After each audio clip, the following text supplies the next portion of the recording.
묵상 기도하심으로 주일 예배 하나님께 드리겠습니다. 너 곤고하며 광풍에 요동하여 안위를 받지 못한 자여, 보라 내가 화려한 채색으로 내 둘 사이에 더하며 청옥으로 내 기초를 삼으며 홍보석으로 내 성처를 지으며 성류석으로 내 성문을 만들고 내 지경을 다 보석으로 꾸밀 것이며 내 모든 자녀는 여호와의 교훈을 받을 것이니 내 자녀들은 크게 평강할 것이다. 하나님 아버지, 오늘 저희들이 우중에도 하나님의 사랑과 은혜에 감사하여 주님의 전에 나와 예배하고자 모였습니다. 오늘도 주의 성령께서 우리의 예배를 받으시고 영광 중에 좌정하여 주옵소서. 존귀와 영광이 세세 무궁토록 성부와 성자와 성령님께 있을지어다.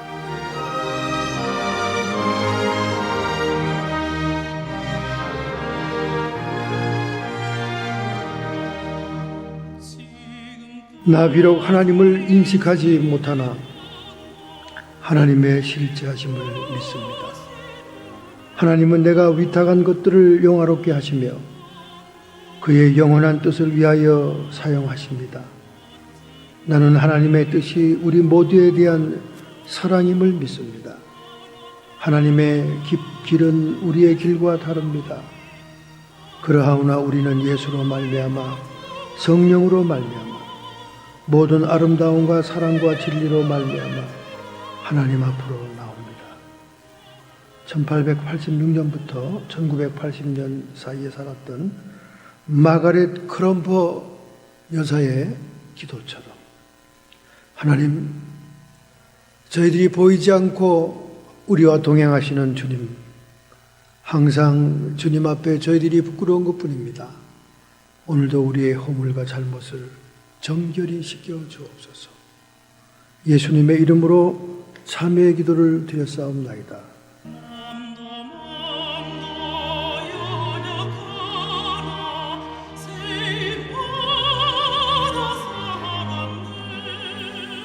우리 시간 하나님의 말씀입니다. 마태복음 24장 42절부터 51절, 신약성경 42페이지입니다. 말세 성도의 준비 자세라는 제목으로 말씀의 은혜를 받기 전에 먼저 기록된 계시의 말씀 함께 통독하겠습니다. 그러므로 깨어있으라.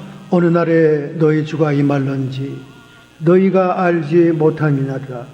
너희도 아는 바니 만일 집주인이 도적이 어느 경점에 올 줄을 알았다면 깨어있어 그 집을 뚫지 못하게 하였으리라. 이러므로 너희도 예비하고 있으라. 생각지 않은 때에 인자가 오리라. 충성되고 지혜 있는 종이 되어 주인에게 그 집 사람들을 맡아 때를 따라 양식을 나눠줄 자가 누구뇨? 주인이 올 때에 그 종을 이렇게 하는 것을 보면 그 종이 복이 있으리로다. 내가 진실로 너희에게 이르노니 주인의 그 모든 소유를 저에게 맡기리라. 만일 그 악한 종이 마음에 생각하기를 주인이 더디 오리라 하여 동무들을 때리며 술 친구들로 더불어 먹고 마시게 되면 생각지 않은 날 알지 못하는 시간에 그 종의 주인이 이르러 엄히 때리고 외식하는 자의 받는 율에 처하리니 거기서 슬피 울며 이를 갈미 있으리라. 아멘.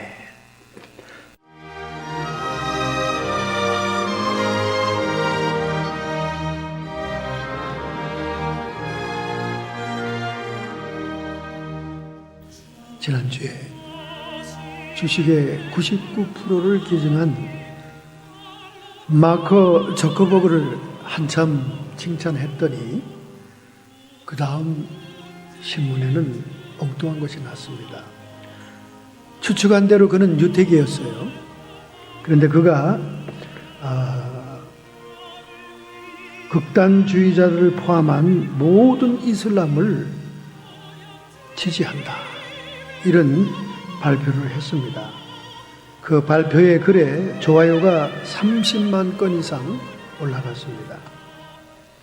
그리고 공유가 5,000회 이상 다른 것으로 퍼날랐습니다. 그는 말하기를 자기 부모님이 유태계로서 유태인 커뮤니티를 공격해오는 사람들을 당당히 맞서서 싸워야 된다는 것을 어릴 때부터 배워왔다는 겁니다. 그래서 다른 사람의 범죄로 인해서 공포를 떨고 있는 이슬람 모든 교도들을 지지한다. 이렇게 발표를 했습니다. 공익사업을 하는 사람으로서 또는 세계적인 그런 SNS 사업을 하는 분이 당연히 할 수 있는 말이죠. 당연히 할 수 있는 말입니다. 근데 조금 지지선언이 너무 좀 빨랐다는 생각이 드네요. 좀 너무 빨랐다는 생각이 듭니다. 왜냐하면 지금 분위기가 트럼프 대통령 후보는 이슬람교도는 미국을 입국시키지 말자. 미국의 정체성의 문제를 건들 만큼 지금 미국의 정국이 복잡한 이때에 이렇게 얘기하는 것은 별로 좋아 보이질 않습니다.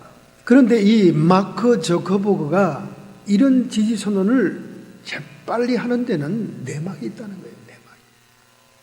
여러분, 하버드 대생이 무슨 돈이 그렇게 많았겠습니까? 아무리 좋은 아이디어가 있어도 누군가가 투자해 주지 않으면 페이스북이 세계적인 기업으로 클 수가 없는 겁니다.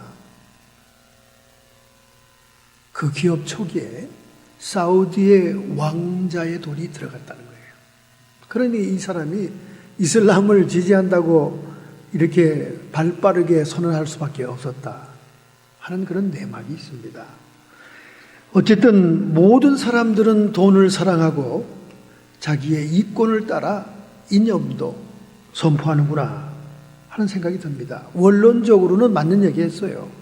맞는 얘기했습니다. 모든 종교가 자유고 모든 커뮤니티가 동등한 대우를 받아야 되는 거죠. 원론적으로는 맞는 얘기지만 정서상으로는 너무 발빠른 행보를 했는데 그 내면에는 이슬람의 오일 달러가 투자된 회사다 하는 것이라는 것이죠. 좀 씁쓸합니다. 마크 저커버그가 정말 아무런 투자와 상관이 없는 기업으로서 그런 얘기를 발빠르게 했다면 참으로 젊은 사람이 괜찮네 이렇게 얘기할 수 있는데 내면을 들춰보면 좀 씁쓸합니다. 어쨌든 이 세계에서 무례하기 짝이 없고 극단적인 이슬람 단체인 IS는 종말론적인 현상이 이미 틀림없습니다. 우리는 다음 주 성탄주의를 앞두고 종말론에 대한 얘기를 할 수밖에 없는 거죠. 말세 성도들의 준비 자세가 무엇이냐? 좀 성탄절 전주일에 이런 설교를 하는 게 이상하죠? 여러분, 예수님께서 이 땅에 오신 것이 바로 종말의 시작입니다. 유명한 종말론 학자인 레드 교수는 말하기를 already not yet이라고 하는 유명한 신학 사상을 발표했습니다. 예수님이 이 땅에 도래해서 회개하라, 천국에 가까웠느니라 이렇게 선포한 것은 종말이 시작됐다는 거예요. 왜냐하면 하나님의 나라의 도래를 선포하는 것은 세상 나라의 종말을 얘기하기 때문입니다. 그게 종말론이 시작된 거예요. 2000년 전 예수님이 이 땅에 태어난 것 자체가 인류의 종말의 시작이다. 그런 의미에서 우리 성탄 전주일에 이 메시지를 증거하는 것입니다.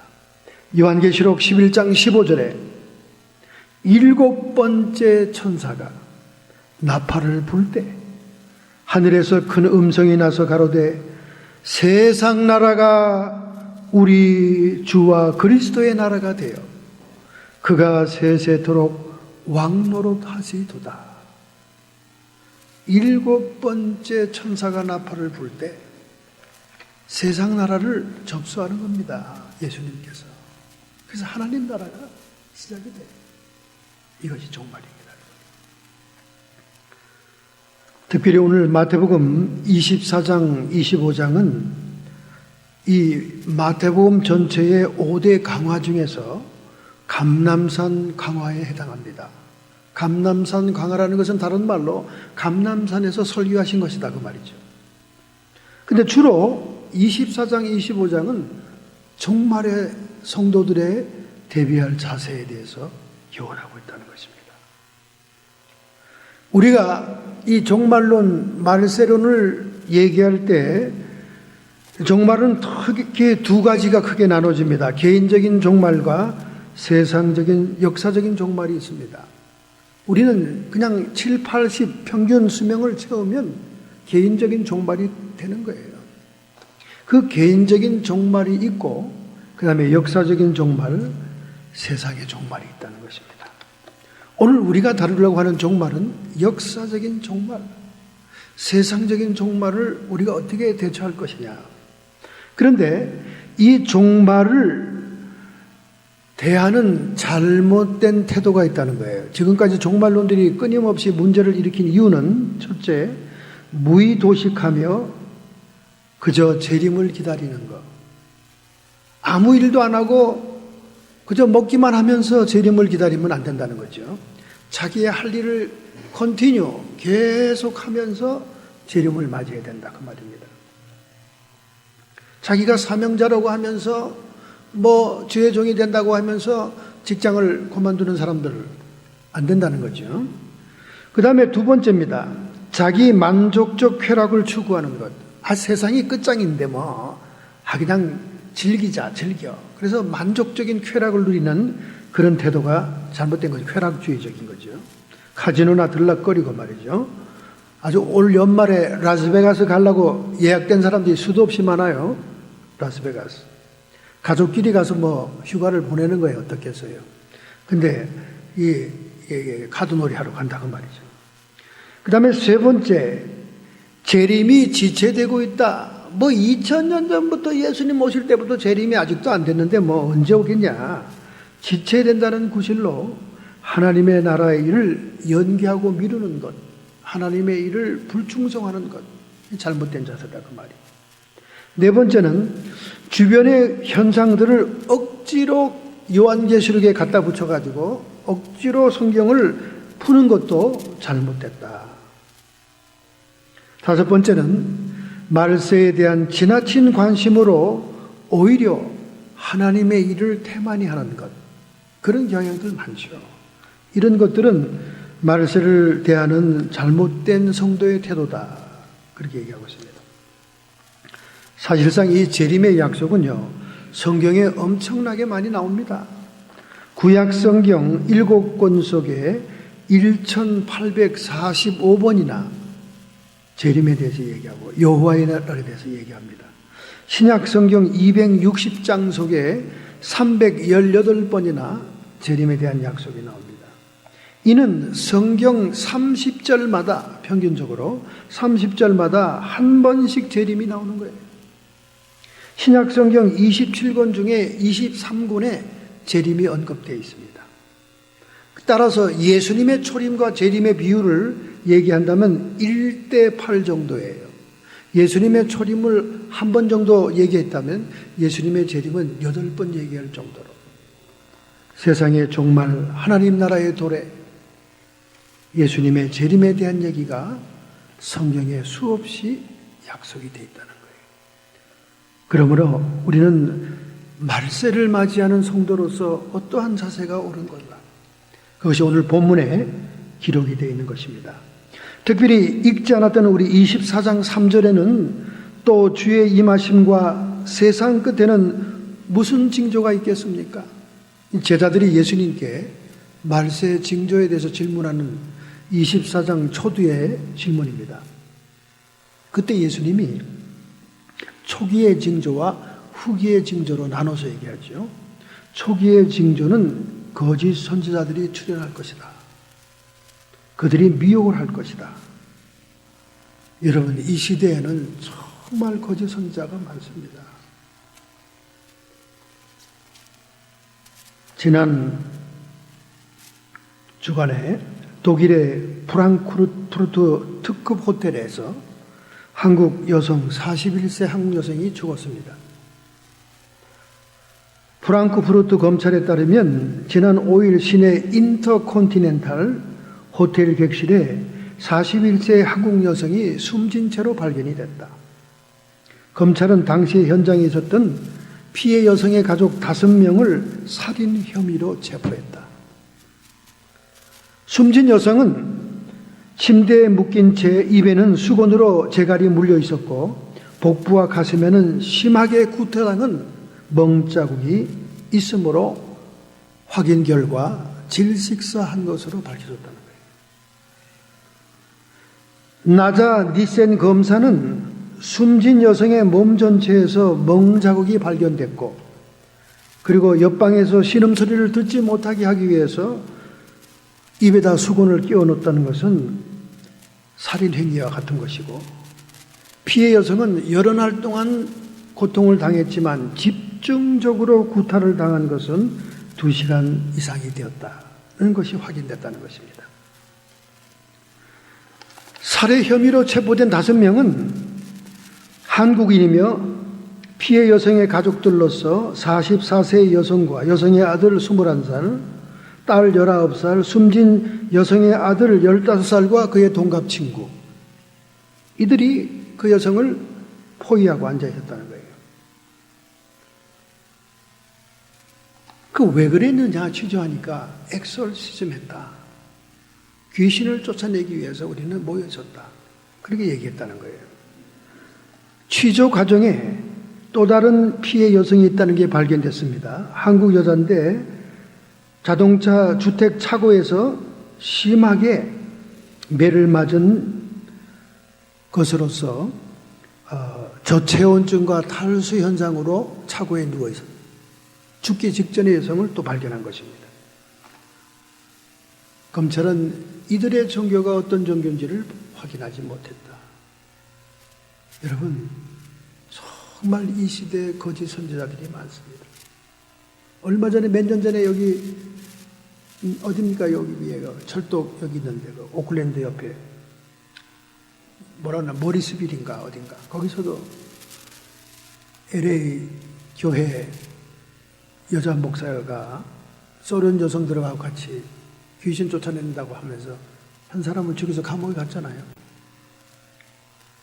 여러분, 귀신이 몽둥이를 패서 나간다면 이 세상에서 가장 귀신을 잘 쫓아내는 사람들은 조폭입니다.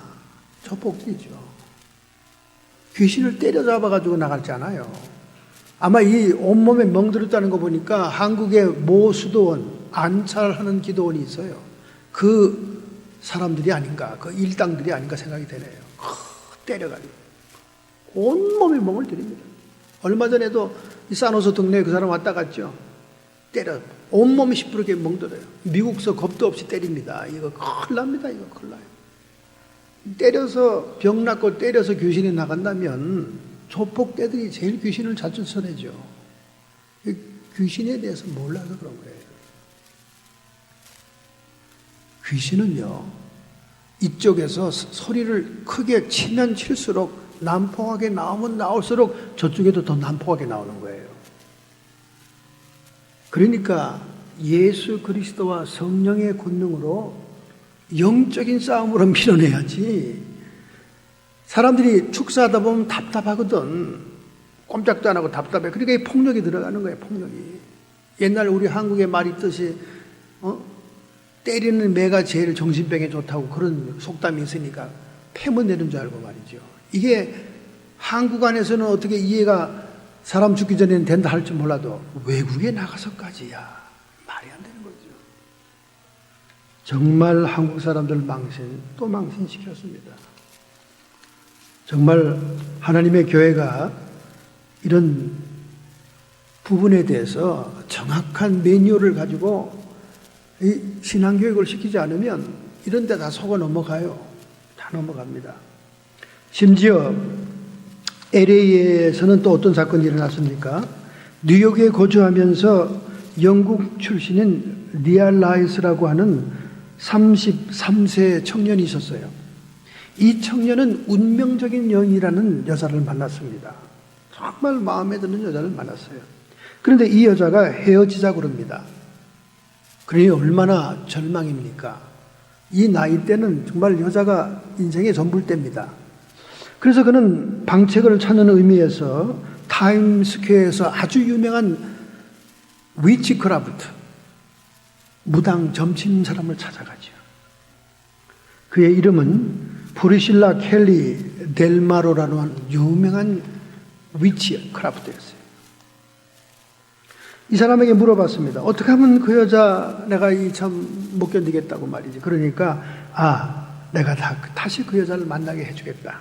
그러면서 수천 달러를 요청합니다. 돈 달라는 거예요. 그러다가 또 다음번에는 수만 달러를 요청합니다. 아마 이 청년이 전문직 종사자고 돈이 있는 걸 알았겠죠. 그런데 수만 달러를 드렸는데도 불구하고 이 여자가 갑자기 뉴욕에서 교통사고 나가 죽습니다. 그러니까 상담하던 건수가 꽝이 된 거죠. 그런데 이 점쟁이는 얼마나 또 비상한 머리를 씁니까? 내가 그 여자를 영적인 세계에서라도 만나게 해줄게. 얼마나 사랑이 절절했으면 거기 또 매달렸겠습니까? 그런데 영적인 세계로 가기 위해서 타임머신을 타야 되는데 타임머신을 살 돈이 필요하다. 그래서 비용을 요구한 거예요. 그래서 그 타임머신 사는 돈을 또 건넸습니다. 근데 뭐 타임머신이 있습니까? 없죠. 그런데 뭐라고 또 헷갈리는 얘기하냐면 그 여자의 영혼이 LA의 어떤 여자에게 들어갔다. 내가 그 영혼을 만나게 해주겠다. 그러려면 금다리가 필요하다. 금다리 살 돈을 내놔라. 이래저래 떡긴 돈이 55만 달러였습니다. 이 청년이 참 어지간한 것 같아요. 아마 운명적인 여인이었던 것 같아요. 그래서 이제 부도가 날 때가 됐죠. 자기 모든 유틸리티 가정 비용을 지출할 능력이 없어진 겁니다. 자기 모든 비상금까지 다 털어냈어요. 그래서 그 금다리가 어떻게 됐냐 그러니까 네가 이제는 LA로 완전히 이사 가야 된다. 그래서 LA로 모든 것을 포기하고 직장도 포기하고 이사를 갔습니다. 갔는데도 차일피일하면서 그 사랑하는 여자의 영혼이 실렸다는 사람을 만나게 해주질 않는 거예요. 애초에 없는 거지. 완전히 사기를 당한 겁니다.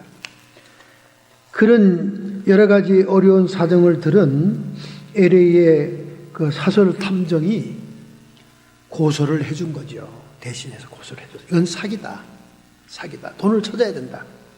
그래서 걸었더니 LA 검찰이 혐의를 인정하는 의미에서 1급 절도죄에서 4급 절도죄로 낮춰주겠다는 거예요. 이 검사들은 빨리 건수를 종결짓고 싶고 빨리 건수를 올리고 싶으니까 그 시인해라고. 왜냐하면 이 돈을 자발적으로 갖다 바친 거는 사기죄가 안 되는 거거든요. 그래가지고 4급이 되니까 그만 그는 집행유예로 풀려납니다. 징역도 안 가고 돈도 물어줄 필요가 없게 됐어요. 그러니까 LA 검사의 건수만 올려줬고 이 청년은 무일푼이 된 거죠. 그리고는 LA의 법원에서 하는 말은 자원해서 자발적으로 돈을 갖다 바친 거는 크게 사기죄에 해당이 되지 않는다 하는 그런 이중잣대로 그는 55만 달러를 다 뺏긴 겁니다. 여러분 정말 종교계에 거짓된 사기꾼들이 많이 있습니다. 그래서 주님께서 말씀하기를 첫 번째 징조 거짓 선지자를 조심해라. 심지어 하늘에서 불도 내린다. 여러분 하늘에서 이 현장에서 불을 내려보세요. 안 넘어갈 사람이 없죠. 안 넘어갈 사람이 없어요. 저는 우리 옆집에 사는 그 피지의 무당이 별 이적을 행하는 걸 다 봤습니다. 그러니 사람들이 문전성시죠. 사람들은 이적만 행하면 그게 참신과 관계 있는 줄 알고 다 꼬꾸러지고 넘어집니다. 성경에 있어요. 할 수만 있으면 불도 내린다는 거예요. 현장에서 불을 내리는데 어느 누가 안 따라가겠어. 홀랑 뒤집어지지. 너무 성경적이지 않은 초자연적인 기적을 바라는 것도 거짓 선지자에게 미혹되는 길이라 하는 것을 보여주고 있습니다. 그 다음에 초기 징조는 전쟁의 소문이 있을 것이다. 전쟁에 대한 소문입니다, 여러분. 오늘날만큼 전쟁에 대한 소문이 많은 시대가 어디 있어요? 테러로 곳곳에 초초의 총기 사건이요. 1차 세계대전도 여러분, 일어날 전쟁이 일어난 게 아니에요. 1차 세계대전 전에 세계 경제는 상호 보완적인 경제였습니다. 서로가 서로를 의지하는 시대였어요. 교통이 발달되고 세계적으로 전부 다 교류하는 그런 경제 시대였기 때문에 모든 예언자들이 이러한 세계는 평화롭게 계속 진행돼 나갈 것이다. 특별히 그 당시에 거대한 환상이라는 The Great Illusion이라고 하는 책을 써가지고 노벨 평화상까지 얻은 그런 사람의 예언이 있어요. 그 사람은 이와 같은 시대에는 군사적인 행동이나 군사적인 폭력이 의미가 없다. 세계는 협력 경제 체제에 들어간다. 이렇게 태평 세대를 예언했는데도 불구하고 전쟁은 일어났잖아요. 1차 세계대전이 일어납니다. 왜냐하면 모든 국가들은 자기들의 이익을 추구하는 집단들이기 때문에 자기 이익에 부합이 되면 전쟁도 불사하는 거예요.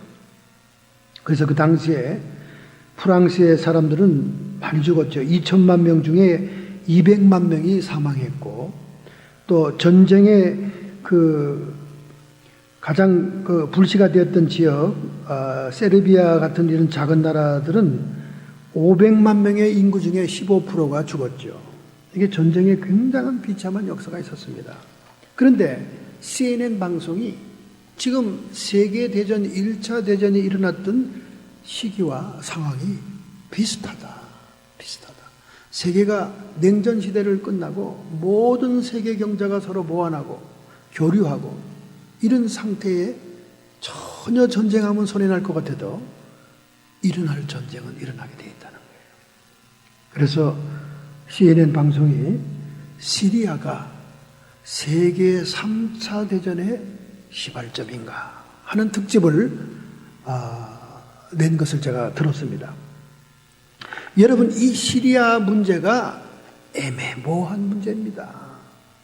오바마 대통령이 저렇게 변호사 화법으로 아주 부드럽게 깔끔하게 얘기하는 이유가 있는 거예요. 왜냐하면 시리아는 지금 두 파로 나눠져 있어요. 알사드라고 하는 독재 정권, 러시아와 이란이 돕고 있습니다. 그리고 이란이 돕는 것은 자기 같은 시아파기 때문에 그래요. 그 다음에 반군을 돕고 있는 것은 누구냐? 미국과 터키, 사우디아라비아입니다. 그건 순위파기 때문에 그래요. 그런데 이 반군의 그 군인 구성을 보면 여러 부류의 그 모임들이 섞여 있어요. 알루스라는 파가 있고, 자유 시리아 군이 있고, 여러 가지 그 민족적인 구성원이 있는데 그 중에 IS가 대표적인 반군 세력으로 등장했다고 말이에요. 그렇기 때문에 이 IS를 때려 부순다는 것은 러시아에게 갖다 바치는 게 되는 거예요, 시리아를. 그러니까 그동안 미국이 IS를 미적미적하면서 이런 태도를 취한 이유가 있는 거예요. 미우나 고우나 반군 편을 들고 있는 미국과 터키와 사우디아라비아는 IS가 거기에 주동군이 되어버렸으니까 어떻게 이걸 어떻게 할 수가 없는 거예요. 그거 때려 부수면 러시아가 할렐루야 할 테니까. 이런 전쟁의 속사정이 있는 거예요. 결국 시리아가 미국과 러시아가 한번 붙을 수 있는 지금 거점이 되고 있는 것입니다. 왜 터키의 제트기가 러시아의 폭격기를 추락시켰습니까? 이런 이유 때문에 그런 거예요. 터키는 지금 반군을 돕고 있는 겁니다. 심지어 IS를 돕고 있는 거예요. 근데 러시아는 지금 알사드 시리아의 독재 정권을 돕고 있으니까 팽팽한 긴장이 되는 겁니다. 아마 냉전 시대 같았으면 터키가 러시아의 전폭기를 추락시킨 것으로 3차 대전이 시작됐을 거예요. 지금 오바마가 지상군을 파견할 수 없는 이유가 그겁니다. 지상군을 파견했다가는 3차 대전으로 러시아와 미국의 전쟁이 붙을 수 있다고 말이에요. 그래서 오바마의 화법은 변호사 화법이라고 그러지 않습니까? 오바마는 미사 여구와 어려운 단어로 연설을 합니다. 그래서 그 오바마의 연설을 동시 통역하기가 아주 어렵다는 거예요. 왜냐하면 우리 한국말은 순서가 뒤바뀌니까, 미국하고 순서가 뒤바뀌니까. 오바마의 말은 맨 끝에까지 들어봐야 통역이 되는 거예요. 전제와 조건이 끝에 있습니다. 그리고 변호사적인 화법으로 얘기를 해요. 한 문장에 75개의 단어가 들어갑니다. 이 오바마의 연설에 대해서 CBS 여론조사 결과 66%가 IS에 대한 대비가 적절치 못하고 충분치 못하다. 오바마 연설 끝에 여론조사에서 55%가 미국은 지상군을 투입해야 된다. 여론조사가 나왔음에도 불구하고 그렇게 못하는 거예요. 러시아와 대치하고 있기 때문에. 그런데 트럼프의 화법은 어떻습니까? 워싱턴 포스트의 컬럼니스트 리차드 코온이 말하기를 오바마가 연설하는 말투는 마치 장례식을 치르는 냉담한 목사와 같다. 자기와 아무 상관이 없는 모르는 사람의 장례식을 치르는 목사의 냉담한 것 같다. 그런데 트럼프의 말투는 뭡니까? 선동적이고 방화범의 말투다 그 말이에요. 선동적이고 방화범의 말투다 그 말이에요. 어려운 단어를 쓰지 않습니다. 뭐 간단한 말을 쓰죠. 나 같으면 그 얼간이들을 폭격해 버리겠다. 유전 파이프를 다 날려버리겠다. 뭐 이런 그 5단어의 간단한 문장을 사용하고 있죠. 그러니까 어려운 말 쓰는 대통령하고는 틀린다고 말이죠. 뭐 심지어 그가 쓰는 말을 뭐 blow up 이런 말 또는 nothing left 하나도 남기지 않겠다 막 이런 단어로 막 욕을 섞어가면서 얘기를 합니다. 과장되게 얘기를 하는 거죠. 그러나 미국 지금 모든 사람들의 심정은 정서적으로 트럼프의 말이 해소가 된다 그 말이야. IS 테러리즘에 대한 공포와 염려가 논리적인 말로 해결이 안 된다는 거예요. 트럼프의 그 단순한 어린아이 같은 말이 도리어 국민들의 분노의 감정을 해소시켜주고 있다. 그래서 트럼프의 인기는 지금 치솟고 있는 것입니다. 아니 목사님 설교에 왜 그렇게 정치적인 얘기를 많이 하십니까? 이것이 강남 스타일이에요. 이것이 성경 스타일입니다, 여러분. 정치 얘기, 국제 정세 얘기를 안 하는 것이 비성서적인 스타일입니다. 여러분 구약 성경을 읽어보세요. 선지자들은 전부 다 주변 정세와 그때 상황에 대해서 실제적으로 얘기하고 있습니다. 바벨론이 어떻고 아수르가 어떻고 하나님의 택한 백성 남유다와 이스라엘의 왕들에 대해서 실제적으로 지적하지 않습니까? 그러니까 이런 얘기를 성경과 함께 해석해 나가지 않고 말하지 않은 것이 비성서적이라는 거예요. 오늘날 강단의 설교는 추상적이고 막연하고 이 사람도 좋고 저 사람도 좋고 아무도 마음에 상처 입지 않는 그냥 무난한 말씀만 증거해서 많이들 모이고 돈이나 내고 가라. 그겁니다, 여러분. 그것은 짓지 않는 개와 같은 행동이에요. 성경이 말하는 주의 종들 선지자들은 냉철하게 정세를 파악하고 분석하고 그 정세에 하나님의 심중이 어떠한 것을 전달하는 것이 그것이 바이블 스타일이에요. 바이블 스타일. 그러니까 여러분 생소하게 생각하지 말기 바랍니다. 시리아가 3차 세계대전의 기폭제가 될 수가 있다. CNN 방송이 특집으로 얘기할 만큼 우리는 위기가 가까이 왔다는 거예요. 초기의 징조가 전쟁의 소문입니다. 그리고 기근과 지진 현상이다. 기근은 비가 안 오면 기근이 오는 거예요. 중국 내륙에 가뭄이 들어서 식량 생산이 줄어들고 있고 기근이 오지요. 이제 종말의 재앙은 기근입니다. 얼마나 식재료 값이 비싸지는지 몰라요. 성경에 나오잖아요. 그 보리 그 한옥을 막 저울로 달아가지고 막 배급해 먹고 사는 그런 모습들이 나오잖아요. 그 다음에 지진, 처처의 지진 현상.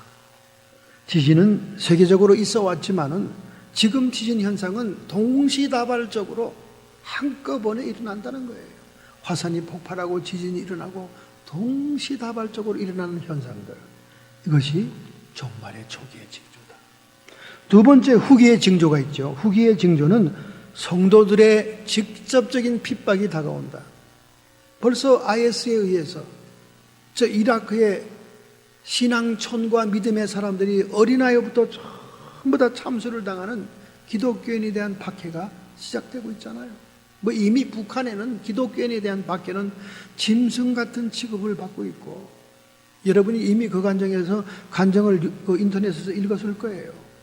그 북한의 그 포항 제철소와 같은 그런 뜨거운 쇠물을 녹이는 장소, 정말 최악의 노동의 현장에는 예수 믿는 사람들이 가서 하는 거예요.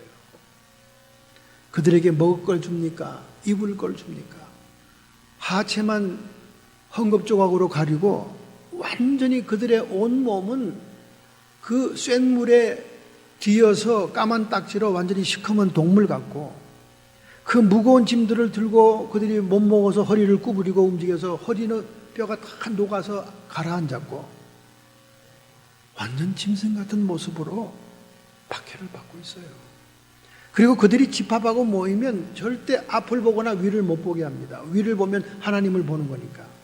그래서 김일성 지시에 의해서 그 목을 이 사타구니 가랭이다 집어넣고 그 집합 장소에 그렇게 집합합니다. 거기에 사면받고 나오는 어떤 여자가 간증한 것이 여러분 지금 유튜브에 나와 있어요. 그걸 보면 눈물이 나서 볼 수가 없습니다. 그리고 매번 모일 때마다 사람들에게 지금이라도 예수를 부인하면 살려준다 이러면서 앞에 사람 몇 명에게 지적해서 말을 하지 않으면 샘물을 떠다가 그냥 부어서 그 자리에서 죄로 만들어 죽입니다. 여러분 그 간증을 한번 유튜브에 쳐서 보세요. 북한은 이 지구상의 최악의 기독교 박해 국가입니다. 성도들에 대한 핍박이 후기의 징조로서 이제 다가오죠. 이것은 요한계시록의 후 3년 반을 얘기하기도 합니다. 적그리스도의 대환란. 참 믿음과 예수를 믿으려고 하는 사람들에게 오는 모든 순교가 보여지고 있는 거지. 복음이 모든 민족에게 전파되리라. 이제 예루살렘에서 시작된 복음이 사마리아 땅끝까지 이르러 돌아서 다시 백투 예루살렘으로까지 복음이 다시 가면 끝이에요. 끝이에요. 그래서 예수님을 인정하지 않은 유대인들, 메시아닉 주이스라고 그러죠. 이 사람들이 지금 예루살렘에서 다시 예수를 믿고 막 부흥운동이 일어났는데, 이 복음이 지구를 한 바퀴 돌면 이제 세상이 끝입니다. 이렇게 주님께서 후기의 징조를 얘기했습니다. 어쨌든 종말이라는 것은 예수 그리스도의 도래, 그리고 그 예수님의 하나님 나라의 선포로부터 시작된 겁니다. 우리는 예수 믿을 때부터 평생 종말의식, 위기의식을 가지고 신앙생활을 해야 된다고 말이죠. 그래서 이 유대 출신인 제자들은 예수님이 이제 막 그들과 이별하고 승천하고 사라지려고 하는 찰나에 사도행전 1장 7절에 물어보지 않습니까? 때와 언제 하나님 나라가 임합니까? 하고 물어보니까 예수님이 대답하기를 때와 기한은 아버지께서 자기의 고난에 두셨음에 너희는 알 바가 아니다. 몇월 며칠 날 메시에 오는 그것이 중요한 것이 아니다. 그리고는 1장 8절의 사명을 그들에게 부여합니다.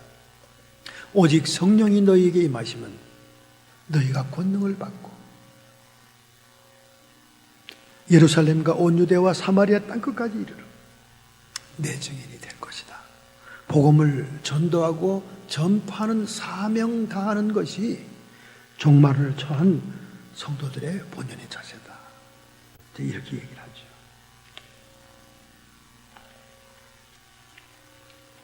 여러분, 지금 세계는 모든 종말 중에 종말의 징조를 갖고 있습니다. 데살로니가전서 4장 16절 17절 주께서 호령과 천사장의 소리와 하나님의 나팔로 치니 하늘을 조차 강림하시리니 그리스도 안에 죽은 자들이 먼저 일어나고 그 후에 우리 살아남은 자도 저희와 함께 구름 속으로 들려올려 공중에서 주를 영접하리니 그리하여 우리가 항상 주와 함께 있으리라. 그러므로 여러 말로 서로 위로하라. 아멘. 재림의 때에 대해서 이렇게 예언적으로 말씀하고 있습니다. 우리가 종말에 보면 그 양과 염소의 심판이 있죠. 지상의 심판입니다. 재림의 때에 예루살렘에서 양과 염소의 심판이 있다 하는 걸 보고, 그다음 두 번째는 모든 성도들의 일한 데 따라 사명의 충성도에 따라 하나님 예수 그리스도의 보상 심판이 있죠. 고린도후서 5장에 나옵니다. 10절에.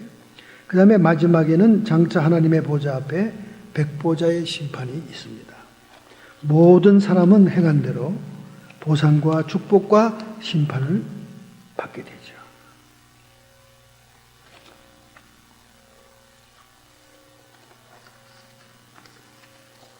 그러므로 우리는 예수님이 말씀한 것처럼 오직 성령이 너에게 임하시면 그 성령의 권능을 따라 전도하라 하는 것을 사명으로 명령을 받았습니다. 미국 시카고의 한 조그만 교회에 3살 난 어떤 소녀가 장례식을 치르고 있었습니다. 부모가 없는 무용고라서 교인들이 초라하지만 장례식을 치르고 있었습니다. 근데 그 장례 예배를 치르고 있는 가운데 모든 사람이 목사님의 인도를 따라 기도하고 있는데 어떤 남유한 남자가, 허름한 남자가 후닥닥 어린아이 관이는데 오더니 말이죠. 그 어린아이의 시체에 심겨진 꽃신을 벗겨서 후닥닥 가슴에 품고 나가버리는 거예요. 나중에 사연을 알고 보니까 그 거렁뱅이처럼 하고 다니는 알코올 중독자 아버지의 행위였습니다. 그 아버지는 자신의 어린 딸이 굶어 죽였음에도 불구하고 어떠한 통안과 가책도 없이 그 어린아이의 신발을 벗겨가지고 가서 술을 사 먹었다는 거예요. 나중에 그 소식을 들은 모든 교인들은 땅을 쳤습니다. 하나님, 어떻게 저런 쓰레기를 데려가지 않습니까? 저런 인간을 어떻게 이 땅에 그냥 두십니까? 장례식을 끝낸 교인들이 탄식을 하고 저마다 성토를 합니다.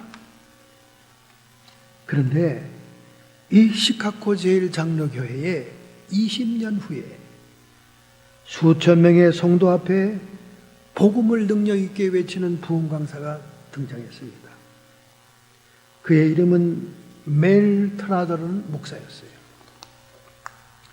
근데 얼마나 부흥회가 뜨겁고 은혜가 넘쳤는지 몰라요. 멜 트라더 목사, 이름도 잘 들어보지 못한 생소한 목사지만 정말 부흥회는 뜨거웠습니다.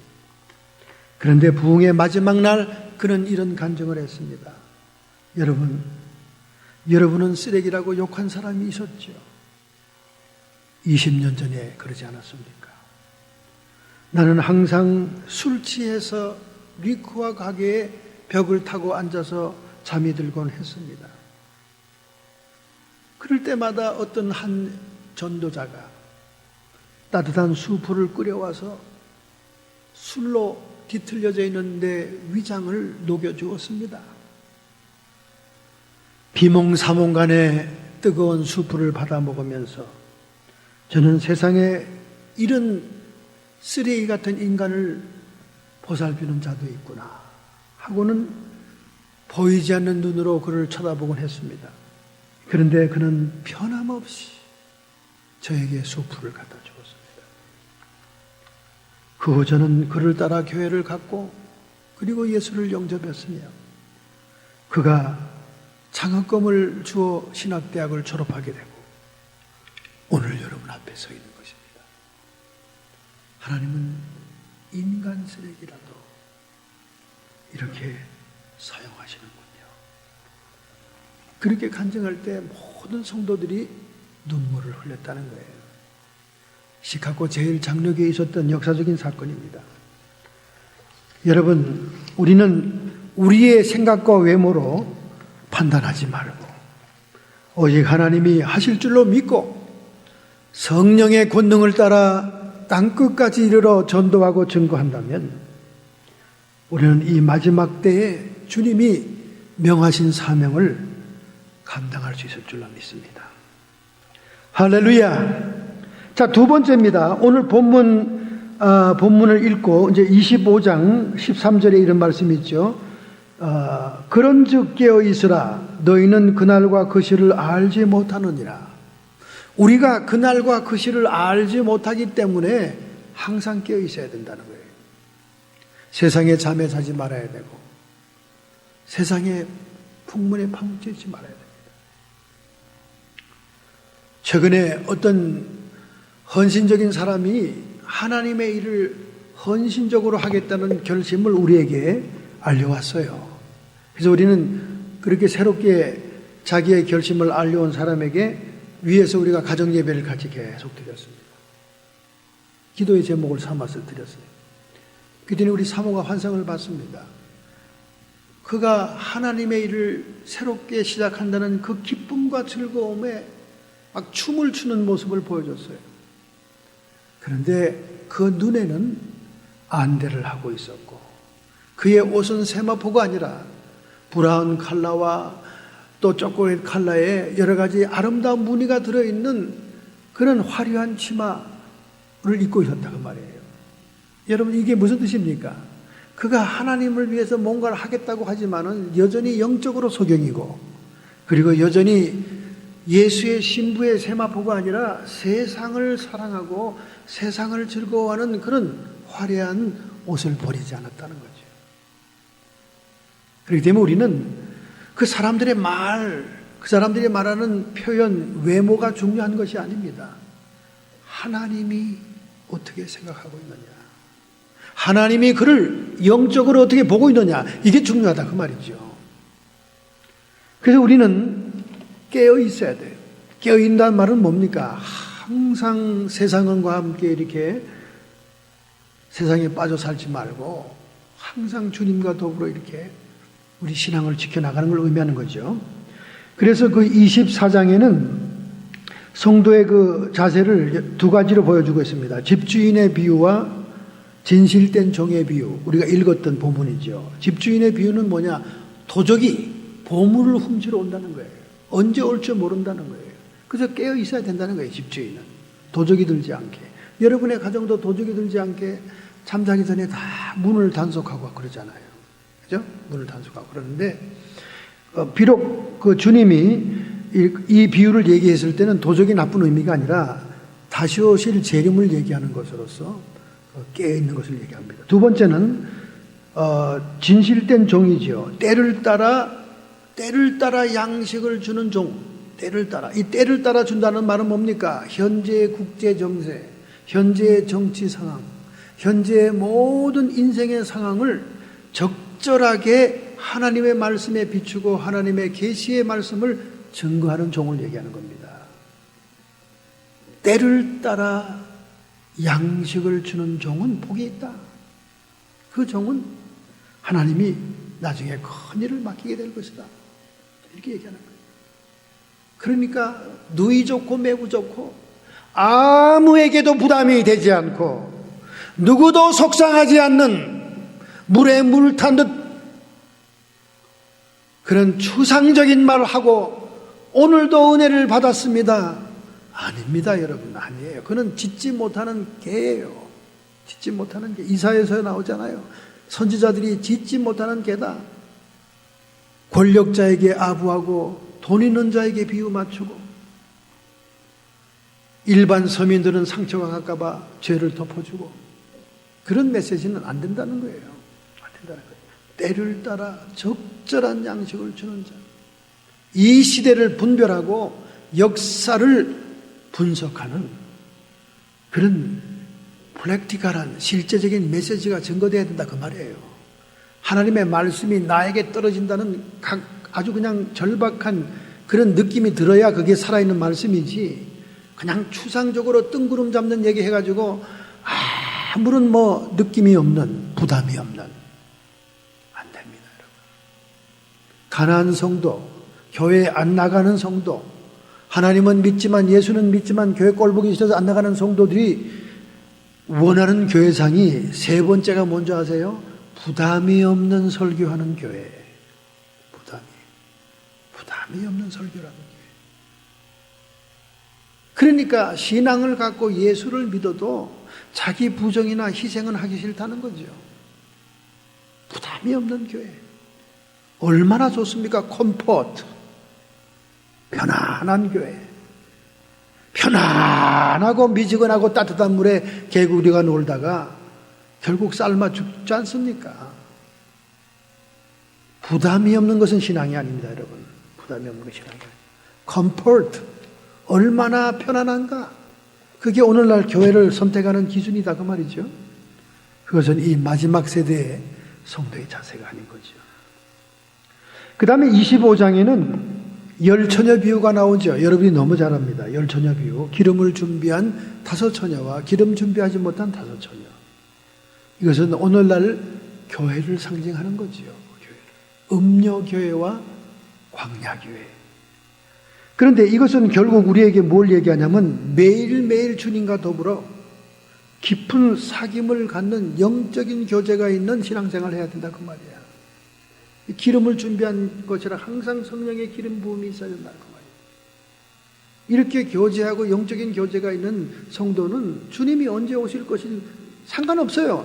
항상 준비하고 있으니까. 결국 사귐이 없고 기름 준비가 되지 않은 처녀들은 들어가지 못하죠. 그 다음에 달란트 비유가 나옵니다. 달란트 비유는 자신에게 주어진 시간과 재능과 은사를 충성스럽게 사용하는 걸 얘기하는 거예요. 내가 얼만큼의 많은 재능이 있느냐, 내가 얼만큼의 많은 달란트를 가졌느냐가 중요한 게 아닙니다. 그것을 어떻게 사용했느냐, 그것을 어떻게 충성스럽게 활용했느냐, 그것이 중요하다는 거예요. 사람은 다 개성을 가지고 태어납니다. 똑똑한 사람, 미련한 사람, 재능 있는 사람, 재능이 없는 사람, 한 가지만 잘하는 사람, 10가지 잘하는 사람, 수 없는 모습으로 태어나는데 얼마나 많은 재능이 있느냐 그게 중요하지 않아요. 어떻게 내가 활용을 했느냐. 그래서 사명이라는 것은 내가 잘하는 것이 사명입니다. 사명이라는 것은 내가 남보다 더 있는 것이 사명입니다. 사명이라는 것은 내가 자꾸 마음이 쓰이고 관심이 가는 것이 사명이에요. 나에게 사명이라는 것은 나의 문제였고 나의 고통이었던 것이 사명인 것입니다. 여러분, 어린 다윗이 골리앗을 때려눕히는 그 엄청난 재미있는 얘기 있잖아요. 그 얘기를 통해 우리가 사명을 감당하는 방법을 배울 수 있습니다. 첫째, 사명자는 자신의 것으로 승부해야 됩니다. 다윗은 사울이 주는 갑옷을 사용했어요. 갑옷이 몸에 맞지도 않을 뿐더러 오히려 싸움에 방해가 되죠. 다윗은 자기가 평소에 목동으로 하던 대로 엘라 골짜기에서 물맷돌 돌멩이를 짚잖아요. 자기가 잘 쓰는 물맷돌을 활용하지 않습니까? 사명자는 자기의 것으로 승부해야 됩니다. 남의 것 흉내내려고 그러고 원숭이 하다 보면 안 되는 거예요. 오늘날 많은 사역자들이 원숭이 목회 하죠. 원숭이 목회. 세미나 가서 배워오고 자기 것으로 승부해야 됩니다. 두 번째, 목표에 집중해라. 지금 이 다윗의 그리고 이 이스라엘 군대의 문제는 뭡니까? 전쟁을 수행하지 못하는 문제가 뭐예요? 골리앗이라고 하는 거인입니다. 거기 문제에 집중해야 된다. 여러분과 제가 사명을 감당하려고 할 때는 모든 전도 대상들의 문제에 먼저 집중해 줘야 돼요. 그 사람의 리드니까, 그 사람의 필요한 부분이니까. 문제에 집중하되 문제의 핵심을 공략해야 됩니다. 여러분, 모든 문제를 다 해결해 줄 수는 없는 거잖아요. 그렇죠? 사람들마다 문제가 한 가지만 있겠어요? 한 사람을 만나면 수 없는 문제가 백화점처럼 있어요. 다 있습니다. 별 문제가 다 있죠.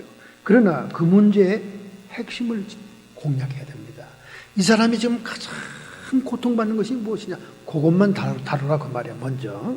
그래서 아주 그 다윗은 골리앗에 집중하지요. 그래서 그 해결의 핵심을 건드립니다. 그래서 그의 이마를 명중시키잖아요. 이마를. 그래서 그 거대한 몸집이 그냥 땅에 눕고 말지 않습니까? 그 다음에 마무리를 잘해야 된다. 사명이 중요한 겁니다. 마무리를 잘해야 돼요. 우리 한국말 속담에 유종의 미를 거둬야 된다. 다윗이 이마에 돌멩이를 명중시켰지만은 확실하게 칼로 목을 베서 손에 들지 않으면 전쟁은 끝나지 않는 거예요. 그리고 사기가 떨어지지도 않는 거예요. 피니싱 타치를 잘한 겁니다. 오늘 현대 세계의 명품은 피니싱 타치를 잘한 제품들이에요. QC를 잘해야 된단 말 있잖아요. QC. 아무리 벤츠고 아무리 BMW고 아무리 폭스바겐이라 할지라도 피니싱 타치, 마지막 마무리가 잘못되면 쓰레기 물건이 되는 거예요.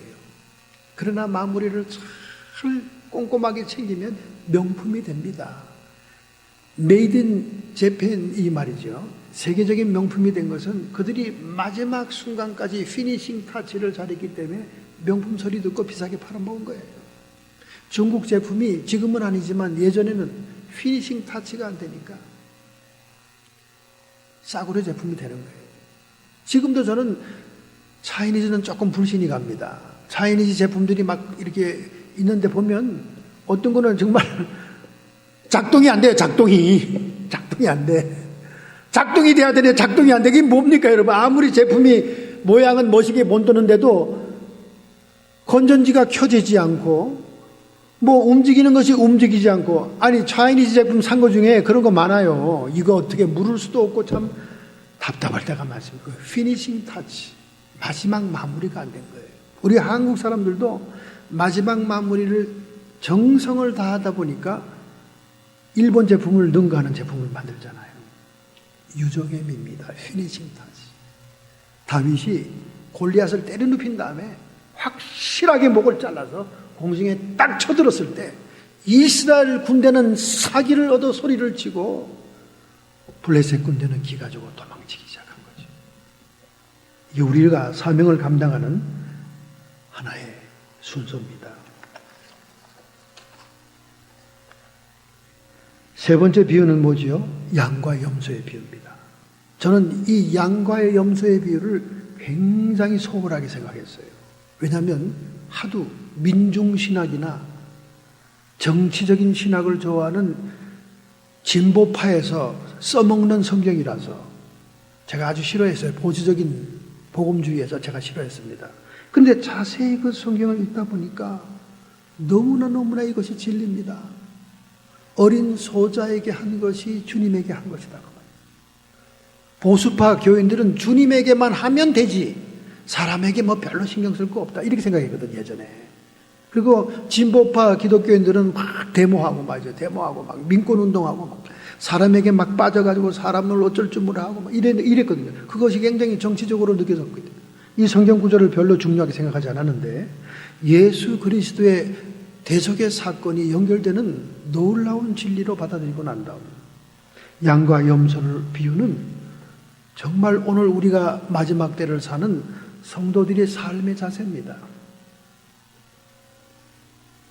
가장 작은 것으로부터 이웃을 사랑하고 소자들에게 손을 내밀어 주는 것, 이것이 하나님의 진리의 실천적인 삶이고 대속의 영을 받은 우리가 대속할 수 있는 의로운 삶의 모습이라는 것이 발견되기 때문입니다. 그렇기 때문에 우리가 이 마지막 때를 이렇게 작은 것으로부터 하나님의 사랑을 전달하는, 소자를 아끼고 감당할 수 없는 것들을 같이 감당해주는 이런 사명을 우리가 하나님 앞에서 해야 될 줄로 믿습니다. 할렐루야.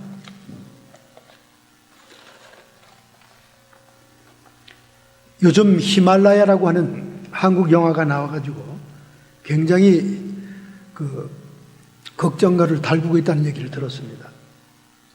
우리나라도 세계에서 8번째로 히말라야 에베레스트 산을 정복합니다.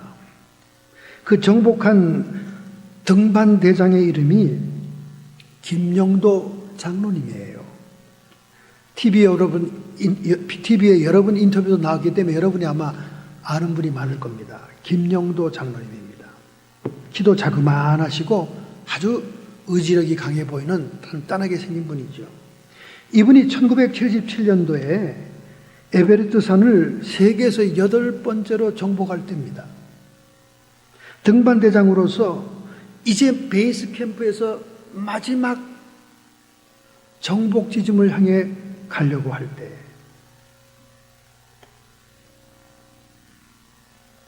그만 그들이 짊어지고 있는 8개의 산소통이 고장이 난 거예요.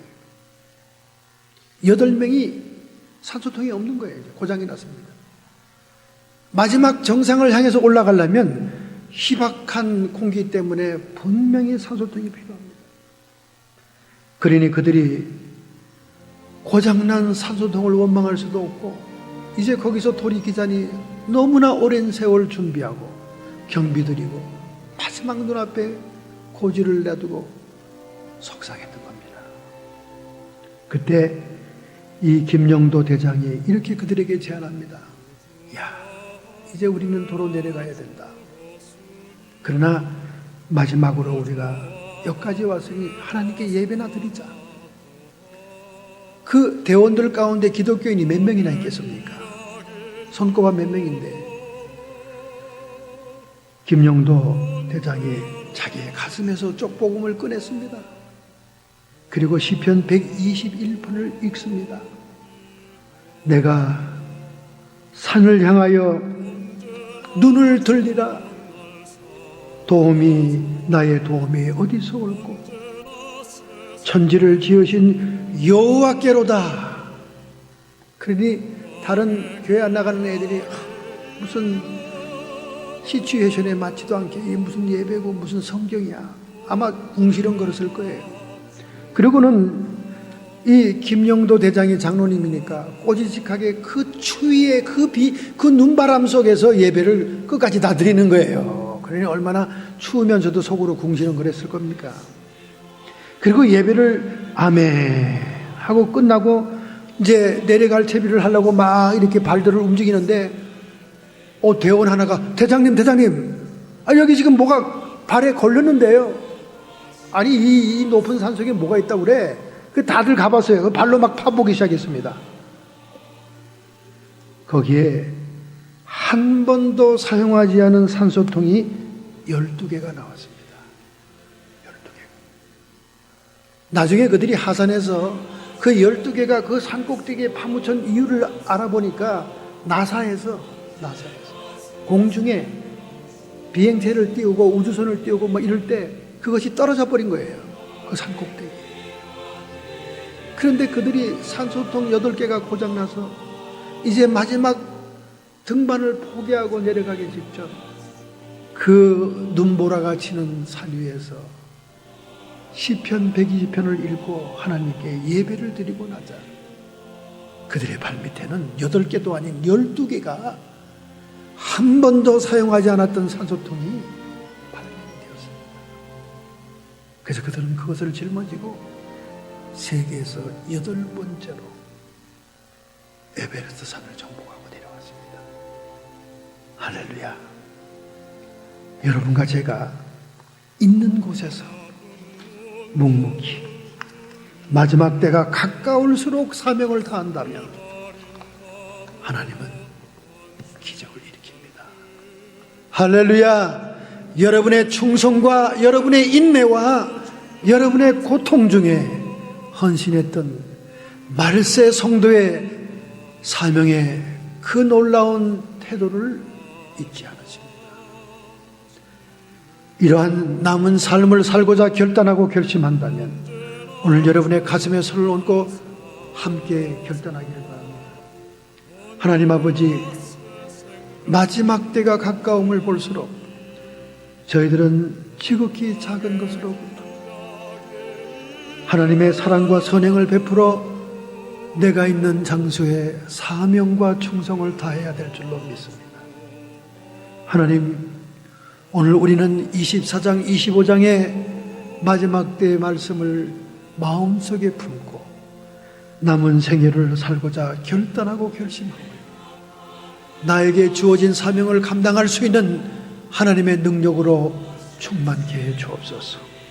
이렇게 살고자 결단하는, 결심하는 모든 성도들, 그 육체에 그리고 정신에 있는 모든 질병들이 이 시간 치료함을 받을지어다.